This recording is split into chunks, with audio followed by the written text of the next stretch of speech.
خب سلام علیکم. دیروز شاید از خودتون بپرسید که چرا یهویی ویدیو ما قطع شد. خب هدف اون ویدیو پیدا کردن غذا بود که ما پیدا کردیم و بعدش هم اومدیم هتل خوابیدیم. بعدم این که خب میخواستیم ریا نشه، حالا ما هتل کجا رفته بودیم و این صحبت ها زیاد قشنگ نبود. واسه همین غذامونو که خوردیم رسیدیم هتل مردیم. جت لگ شدیم، ساعت 1 پا شدیم، ویدیو ادیت کردیم و بعدش هم که اونم نوا خانم کشف کردیم آب اینجا مجانیه دیگه، همه جا با خودمون آب میبریم. ویدیو ادیت کردیم، خوابیدیم، بعد خواب موندیم، ساعت 10 پا شدیم، چک این کردیم، چک اوت کردیم. الان هم داریم میریم مواد غذایی بخریم، بیافتیم تو جاده بریم به سمت تینگلویر.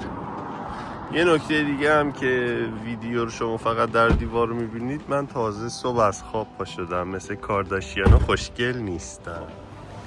اومدیم برای صبحونه خرید. نون همبرگری؟ نه برو.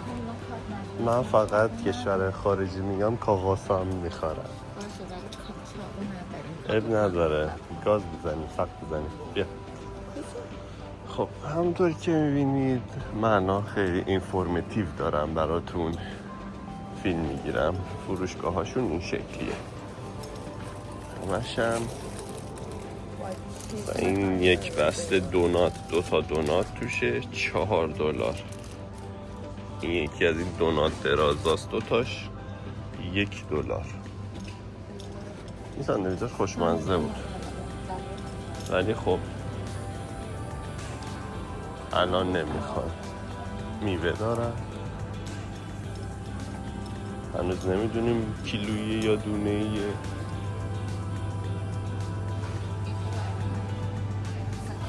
یکم سبزتر برداریم میتونیم نون پنیر خیار هم بخوریم.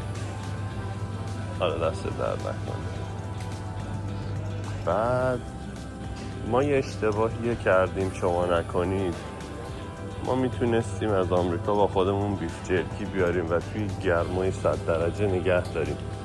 اینجا چون به مواد غذایی پریزرواتیو نمیزنن نمیتونیم بستونیم. نمیگه فوقش خراب میشه. خداحافظ دوستان، ما بریم مشورتمون رو بکنیم.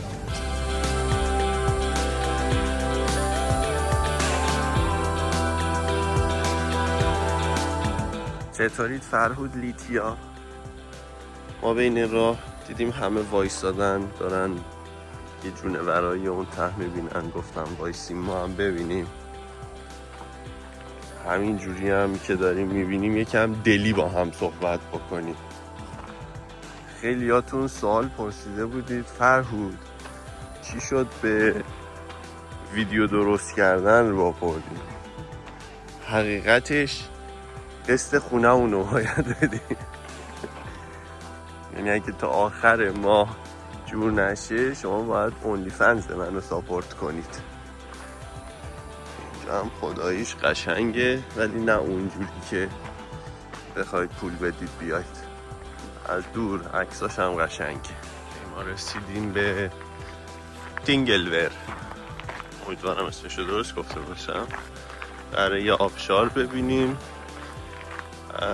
بعد بریم یه قسمتی که خیلی تاریخی، پارلمان مال این واکینگ مایکینگا بوده، مثل این که اونجا جمع می شدن. اینم اسم آبشار از آکساراپوس. اونای دیگه هم خودتون سعی کنید بخونید.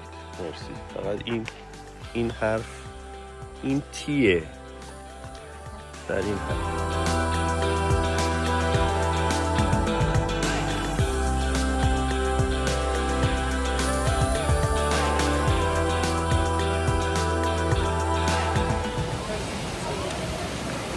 جا هم آبشار آکساراپاس، پاس یا هر چی که شما بگید.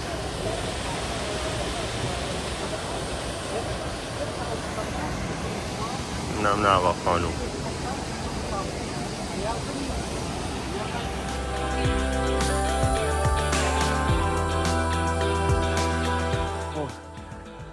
دیگه چیزایی که بهتون نمیگن وقتی میایید داشتن اینه که باید آمادگی جسمانی داشته باشید. و اینکه من الان احساس میکنم که 2 تا رگ قلبم گرفته. بعدم چقدر این ویوها شبیه فیلم گیم آف ترون و وایکینگز و این صحبت هست.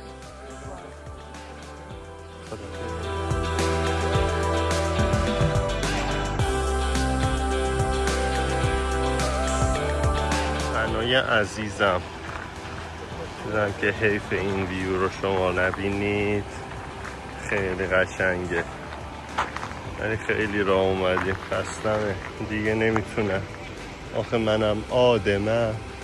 این رودخونه زیبا رو میبینید، اینو از گذشته در زمانهای قدیم از 1281 و اینا تو این منطقه آدم ها رو اعدام میکردن و اکثرا زنا رو که کار خطا انجام میدادن برای پانیشمنت، حالا کار خطا هرچی میتونه باشه، دزدی و غیره، می آوردن توی کیسه میذاشتن، میبستن، حلشون میدادن اینجا تا بمیرن تو این طبیعت قشنگ. و چند جای دیگه هم توی همین مسیر هستش که دزدا رو دار میزدن، اونجا هم احتمالا خیلی قشنگه و از این صحبت ها تنکو جالبه. اینم اینجوری میکشیدن یارو رو توی آب و طرف میمرده و مثل ایران که اعدام و تماشاچی داره اینجا هم تماشاچی داشته. دیروزم به این نکته اشاره کردم، نوا هر جا آب میبینه باید دستشو بکنه توش، یعنی اونجا آب نمک گرد، اینجا چشمه لیک، همه رو باید انگولک بکنه. فرهود لیتیای عزیز نه این آیسلند خیلی باد داره و بدن آدمو برای این میزان باد تعبیه نشده.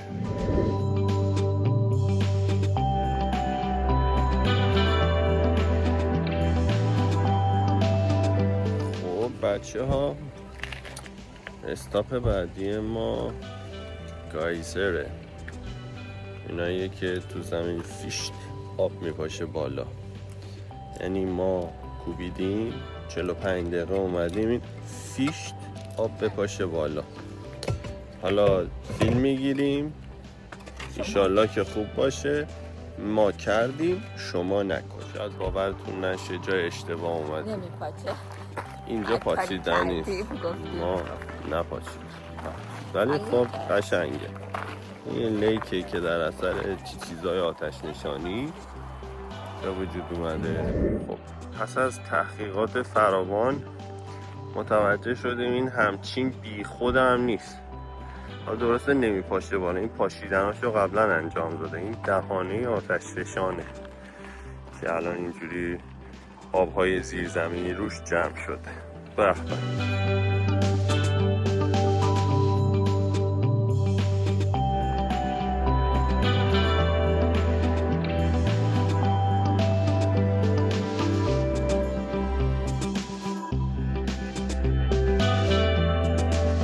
انتظارها به پایان رسید. الان میپاشه. بالاخره رسیدیم به این گایزره. حالا شما توی کامنت ها واسمون بنویسید که گایزر به فارسی چی میشه. ما چت جی پی تی نپرسیدیم هنوز، میخوایم شما رو تست کنیم. مرسی. جاتون خالی. بوق میاد اینجا هم با بوق بذارم یادت باشه. خب با توجه به اینکه آدما دور و بر ما وایسادن اینو نگاه میکنن، ما احتمال میدیم که این گایسر هستش و هر لحظه امکان داره که این بپاشه بالا. ما الان تقریبا یه رو به اینجا وایسادیم، هنوز هیچ اتفاقی نیفتاده. واقعا اگه کاری از دست ما برمیاد بهمون بگن. نمیدونم میشه الان یه بلوک زد یکی دیگه. اوکی اونجا سر کار بودیم، اون فقط بابل میزد، مثل اینکه اصلیشو پیدا کردیم که این پاشه بالا. 8 دقیقه الان یکی پاشید ما میریم 6 دقیقه فقط به خاطر شما فنای عزیزمون اونجا میشینیم که بازیم بپاشه والا. ما هر کاری میکنیم به خاطر شماست. اومدیم اینجا به نظر یه اتفاقی داره میفته. همه آدم ها اینجا دوربین به دست جمعیت رو نگاه کنید فقط منتظرن که ایشون حرکتی بزنه.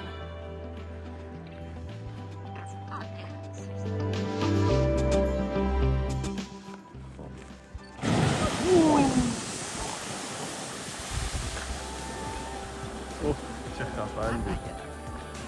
خیلی خوب بود. پاس کردی شما. ترسیدم. یه نیمچه هم واسه همون داد. وای این پاپ شد ترسیدم. بدون اغراق این باحال ترین قسمت سفرمون بود. یعنی بقیهش فقط ما خواب بودیم و رانندگی کردیم. خیلی جذاب. من چون به فنام خیلی احترام میذارم یه بار دیگه هم فیلم میگیرم از این ماجرا. خیلی هیجان انگیز.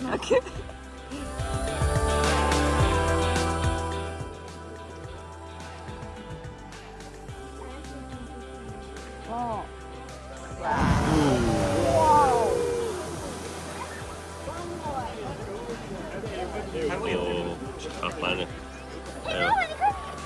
واقعا طبیعت جالبیه. اون طرف کتری داره میجوشه، این طرف این آبی رنگ به خاطر گوگرده. مثل اینکه یکی از سوغاتی اینجا این هدبند هست. خیلی نرم و قشنگن. پشم گوسفند 18,000 کان. این اینجا 18,000 ضرب در 8 بکنید میشه اونقدر دلار. من فکر میکنم شخصا بتونم اینقدر پشم پردوس بکنم که از اینا درست بکنم. علی بهت میاد کلا.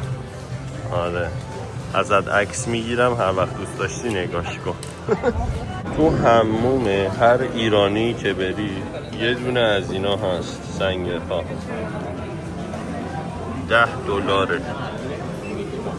اینا یادگاری مردم دارن میخرن. آخرین جایی که امروز میخوایم بریم ببینیم یه آبشاره به اسم، حالا هرچی که اسمش هست من نمیتونم تلفظ کنم ولی سعیم که بکنم مثل اینکه گالفس هرچی. بعد از این به امید خدا میخوایم بریم دنبال غذا و پیدا کردن هتلمون. برامون دعا کنید. من توی فیلم این همه زیبایی نمی گنجه. Unbelievable.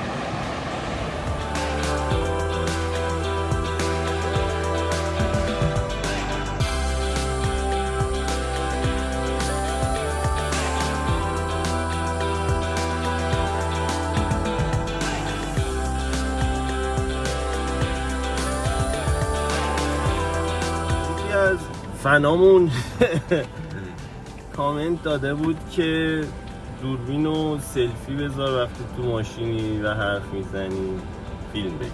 خب الان گرفتیم. چی شد؟ الان واقعا چه اتفاقی افتاد؟ ویدیوهای قبلی چه مشکلی داشت؟ بیا راضی شدید؟ اینم از این. مرسی. من میخوام ویدیو بذارم بگم بهتون که اگه اومدین آیسلند با خودتون باید یه چیزایی بیارید که بتونین خوراکی از سوپرمارکت بخرین خودتون درست کنین. مثلا قاشق بار مصرف، نمیدونم کارد، از این چیزا. چون که همه این کار رو میکنن. اونایی که اینجوری روتیری میرن همه دارن. آره ولی داشتن ساردین میخورن. نه ولی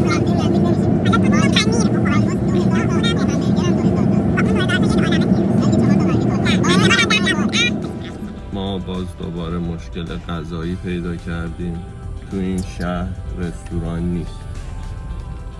3 تا هست. یکیش اتیوپیاییه که ویت تایمش 1 ساعته. یه دونش ایژنه که اصلا غذاهاشو نمیشه نگاه کرد. یه دونشان نیم ساعت دیگه میبنده و فکر نکنم برسیم. نوا هم کمربندشو نبسته. ای وای! نوا به من یادآوری کرد که قبل از خوردن غذا باید فنامو در جریان غذا بذارم. این همبرگر شد $50. این خوردن داره. اومدیم بالاخره گست هاوسی که گرفتیم طویله است. اتاقش کردن و ما یکی از این طویله ها رو گرفتیم. از غذای گروه اسرائیلی هم با همون هستن. اینشون یکی از خانوما بکنم عضو موساد بود. ظرف 5 دقیقه کل اینفورمیشن زندگی نوا رو ازش گرفت. نوا دای زندگی منم لو میداد که نجاته. بله فقط شماره شناسنامه نوا رو نتونست بگیره، اونم وقت نشد. از اتاق نوا امشب مثل خواهر برادر روحانی این تختم بخوابیم رو همسایه فکر کنم آسیباری یه بند داره سرخه میکنه.